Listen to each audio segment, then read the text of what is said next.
The Zero Dropout campaign NGO says it's worried about the soaring domestic violence. Now, police stats show that complaints have climbed since the start of this lockdown.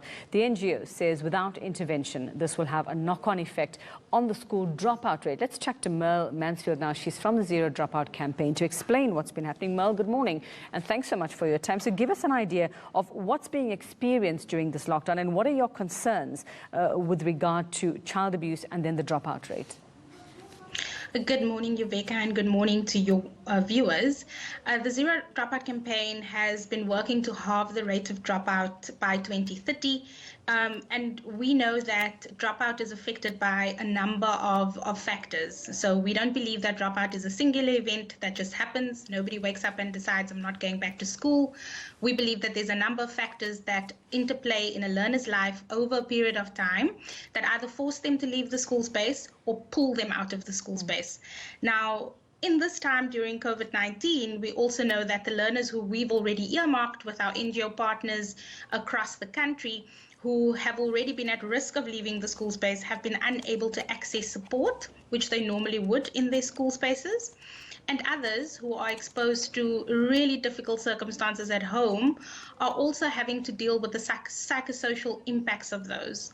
And all of that increases the learner's risk. Well, Mel, what is the support that's out there then for those pupils who live in violent homes, those who are victims of or survivors of that violence as well? Who do they go to? And, you know, and these kids obviously want to learn and get out of these situations as well.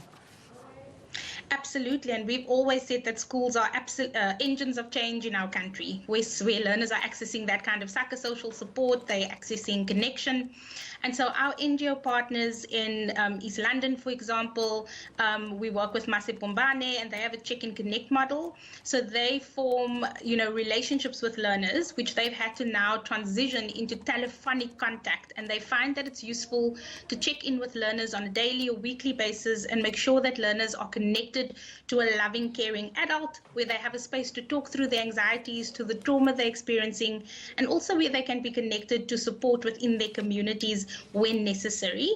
In Pietermaritzburg, we're working with the NACCW, and they work with child and youth care workers.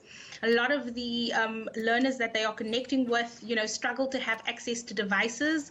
So they create things like WhatsApp groups where learners would share information across those platforms, and also distribute sheets where learners can report back to them on what their daily lives are like, on anything they'd like to report, which I think is really important. And in the Western Cape, we're working with CAP and Kula Development Group, who mostly serve farm communities. They've leveraged their community connections, so field workers and churches, to be able to still establish contact with learners in their home spaces without face-to-face contact. All right, fantastic. Such important work that you do, Merle, and let's hope communities take heed and do their bit as well. Thank you so much there.